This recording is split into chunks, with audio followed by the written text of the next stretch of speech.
सभी को राम राम जी। आज मैं एक बार फिर से आपको मिलवाने जा रहा हूँ डॉक्टर सुमिता सोफे जी से, और इस समय मैं इनके हॉस्पिटल में आया हूँ लुधियाना में। एड्रेस आपको कैप्शन में मिल जाएगा। आज हम बात करने जा रहे हैं भांजपन के बारे में, यानी कि इनफर्टिलिटी।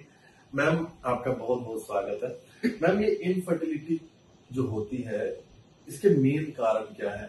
और कई लोग होता है ना कि सोचते हैं कि शादी के 1-2 साल तक बेबी शायद नहीं हुआ है तो कुछ और समय लेते हैं।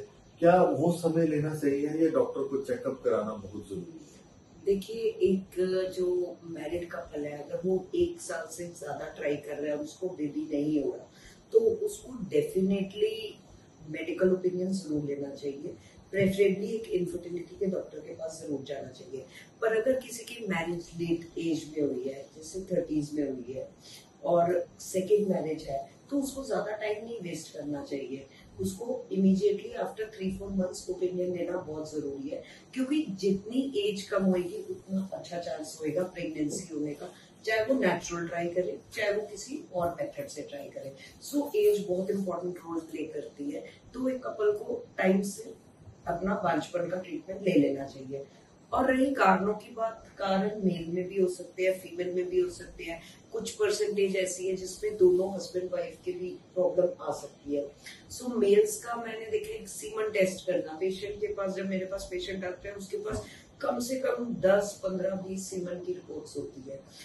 सबसे पहले तो मैं बताना चाहूंगी कि एक रूटीन सीमन एनालिसिस में सब कुछ नहीं पता लगता। एक अच्छी मशीन जैसे कि कासा या AI जनरेटेड विद डेफिनेटली जो है कि एक अच्छा एम्ब्रियोलॉजिस्ट और एक इनफर्टिलिटी स्पेशलिस्ट का सीमन देखना बहुत जरूरी है, क्योंकि काउंट ही नहीं मैटर करता। काउंट के साथ साथ जो अच्छे बेबी पैदा करने वाले स्पर्म्स है, जो नॉर्मल स्पर्म्स है, वो कितनी मात्रा में, वो सबसे ज्यादा इंपॉर्टेंट है। पेशेंट आता है काउंट 70 मिलियन 80 मिलियन, जिसमें से सिर्फ 2% स्पर्म्स जो है बेबी कर सकते हैं, और एक पेशेंट है जिसका काउंट 20 मिलियन है और उसमें 80% स्पर्म्स ऐसे हैं जो बेबी पैदा कर सकते हैं, तो डेफिनेटली जो है 20% वाला पहले प्रेग्नेंट होगा।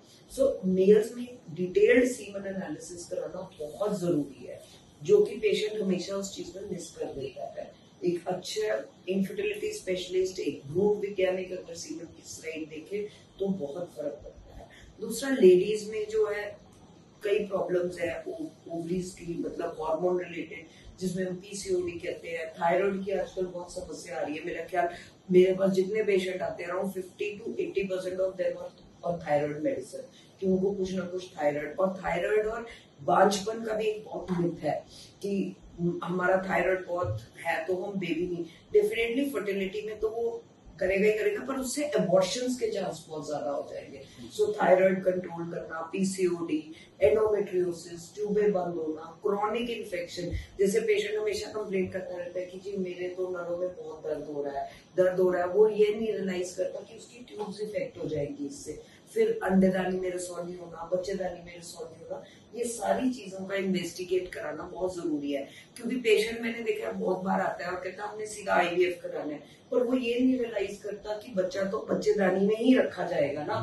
तो जब तक सारा कुछ नॉर्मल नहीं है तो प्रेगनेंसी नहीं होगी, चाहे जिस मर्जी मेथड से करा लो। सो एक इन्वेस्टिगेशन बहुत इंपॉर्टेंट रोल प्ले करता है एक IVF के कपल। बहुत अच्छा मैम। मैम, IVF की जब भी बात होती है ना, आजकल तो हर जगह पे क्लिनिक आपको मिलेंगे, लेकिन पेशेंट कई बार ऐसे भी कंप्लेन करता है हम IVF का ट्रीटमेंट करवाया लेकिन हमें बेबी नहीं हुआ।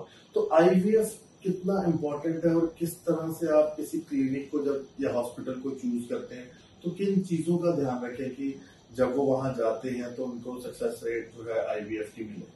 देखिए, जब भी किसी पेशेंट ने एक IVF क्लिनिक सिलेक्ट करना है, उसको कुछ चीजें ध्यान में जरूर रखनी चाहिए कि IVF क्लिनिक कितना पुराना है, डॉक्टर का पर्सनलाइज टच कितना है, डॉक्टर पेशेंट के लिए अवेलेबल है कि नहीं। ठीक है, क्योंकि बहुत सारे लोग आते हैं, आजकल बहुत जगह IVF क्लिनिक खुल गए जहाँ बाहर से टीम आती है, करके चले जाते हैं और पेशेंट को उसके बाद समझ नहीं आता वो अपने डाउट्स किस डॉक्टर से क्लियर करेगा। सो एक इन हाउस टीम, एक्सपर्टाइज, और उसके साथ साथ आपके पास साइंटिफिक इक्विपमेंट क्या है, क्योंकि उस साइंटिफिक इक्विपमेंट और आपके एक्सपर्टाइज में ही सक्सेस बढ़ाना है। IVF की 100 क्लिनिक्स होंगे, पर हर क्लिनिक में सक्सेस रेट डिफरेंट होता है। ठीक है, कुछ चीजें हमेशा मैं ये नहीं कहूंगी कि IVF में 100% बेबी होता है। कभी कोई भी टेक्निक है 100% नहीं होती। आप बेबी कभी ऐसे नहीं खरीद सकते, पेमेंट की और बेबी आ गया, ऐसे नहीं होता। बट हाँ, सिलेक्ट कर सकते हो अच्छा, ताकि आपका कम जो है फिजिकल नुकसान, इमोशनल, फाइनेंशियल कम हो जाए। सो मैं इक्विपमेंट की बात कर रही थी, जैसे न्यूअर टेक्निक्स आ गई हैं, CASA, IMSI, ICSI, laser hatching, blastocyst culture, embryo monitoring system, जिसमें हमें देखो, अब पेशेंट को पता है कि मैंने 8 सेल वाला भ्रूण या ब्लास्टोसिस्ट रखा, वो कैसे ग्रो कर रहा था, जिसको हम एम्ब्रियो मॉनिटरिंग करते हैं। हर सेल कैसे डिवाइड कर रहा है, उसकी नॉलेज डॉक्टर को कैसे मिलेगी, इक्विपमेंट से ही मिलेगी। हम बार बार इंक्यूबेटर को खोल के देखेंगे नहीं। सो एज अ रिजल्ट ये सारा साइंटिफिक इक्विपमेंट जो है बहुत हेल्पफुल होता है आईवीएफ का कामयाबी दर बढ़ाने के लिए, जिसको हम कहते हैं एडवांस्ड आईवीएफ। बहुत अच्छा मैम, ये जानकारी पब्लिक के लिए बड़ी इम्पोर्टेंट है मैम। मैम एक ना स्ट्रेस जो काफी ज्यादा एक रोल प्ले करता है, क्योंकि किसी को अगर बच्चा नहीं हो रहा उसके दिमाग में ये स्ट्रेस रहता है, फैमिली में ताने सुनने पड़ते हैं, फ्रेंड्स में जाते हैं, बाकियों के बच्चे लोग देखते हैं, अपना बच्चा नहीं होता।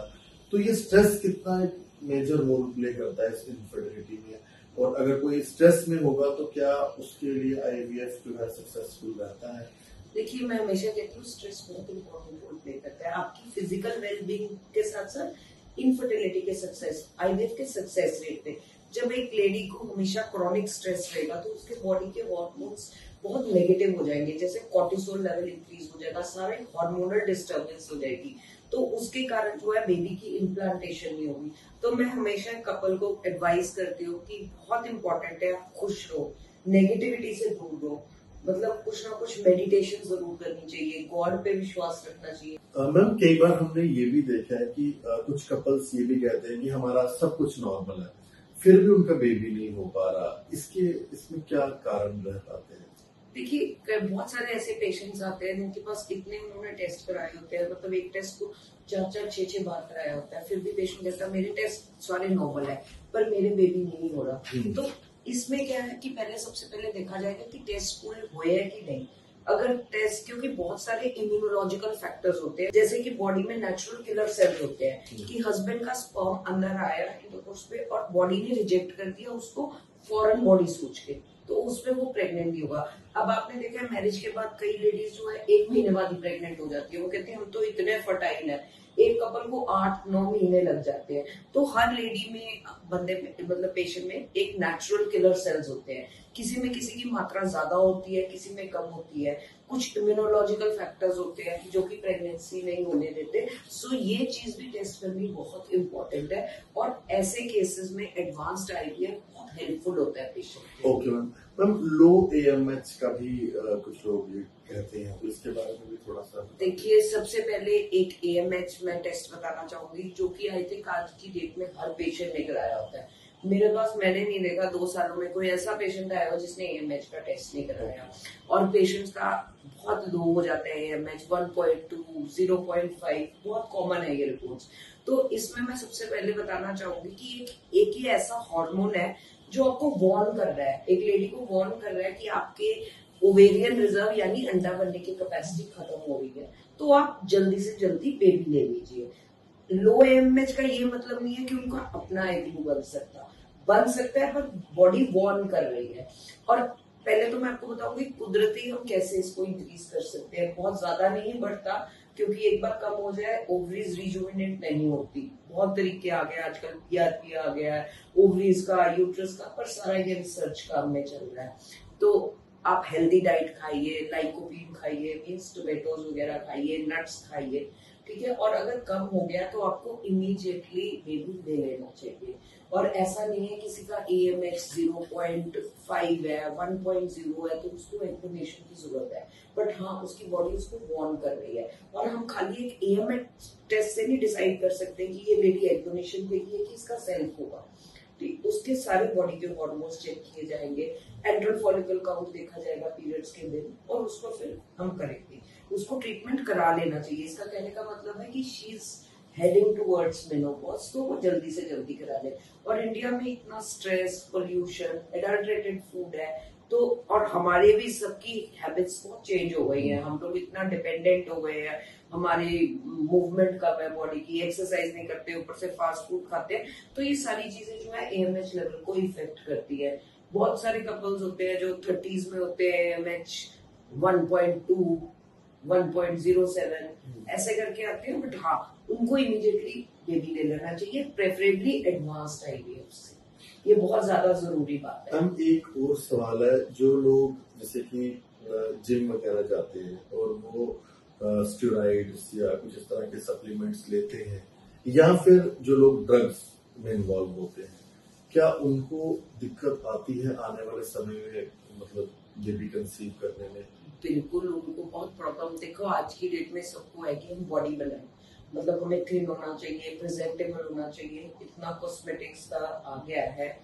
तो जब आदमी जिम जाता है, आई थिंक एक नेचुरल बॉडी बनाने में बंदे को 1 साल लग जाता है पेशेंट को। तो everybody wants quick results. Quick results में वो साथ सप्लीमेंट्स के साथ साथ टेस्टोस्टेरोन के इंजेक्शंस लगाएगा, स्टेरॉइड्स के इंजेक्शंस लगाएगा, जिससे कि जो स्पर्म का साइकिल है, स्पर्मेटोजेनेसिस जिसको हम कहते हैं, वो इफेक्ट होना शुरू हो जाता है। बॉडी में टोटल हार्मोनल इम्बैलेंस हो जाएगा, काउंट कम होगा, निल भी हो सकता है। तो वो बहुत इंपॉर्टेंट चीज है, नहीं करना चाहिए, ऐसे नेचुरल वे से करना चाहिए। जो एवरीबडी वांट्स शॉर्टकट की जल्दी से बॉडी बन जाए हमारी, और वो ये नहीं रियलाइज करते कि उनकी बॉडी में कितना इफेक्ट हो रहा है। आप इंजेक्शंस लेंगे, दवाइयां खाएंगे, आपके लिवर पे डैमेज होगा, किडनी डैमेज होगा, स्टेरॉइड से बोन्स वीक हो जाती है, आईसाइट वीक हो जाती है, मतलब स्पर्म्स के साथ साथ ये सारी प्रॉब्लम्स आ सकती है। और drugs, cigarettes, excessive use of drinking बहुत कॉमन है आजकल। इतने यंग एज में 16-16 साल के बच्चों ने शुरू कर दिया ड्रिंक्स, स्मोकिंग, वेपिंग। ये बहुत इंपॉर्टेंट कॉज है जो स्पर्म का सारा DNA खराब कर देता है, और बेबी होने में डेफिनेटली प्रॉब्लम आएगी। तो अगर कोई पेशेंट है जो ट्राई कर रहा है बेबी करने के लिए, डेफिनेटली उसको ये चीजें बहुत कम कर देनी चाहिए, और हेल्दी खाना खाना चाहिए, एंटीऑक्सीडेंट्स लेने चाहिए, instead of taking hormones antioxidants लेने चाहिए, जो कि हेल्पफुल है।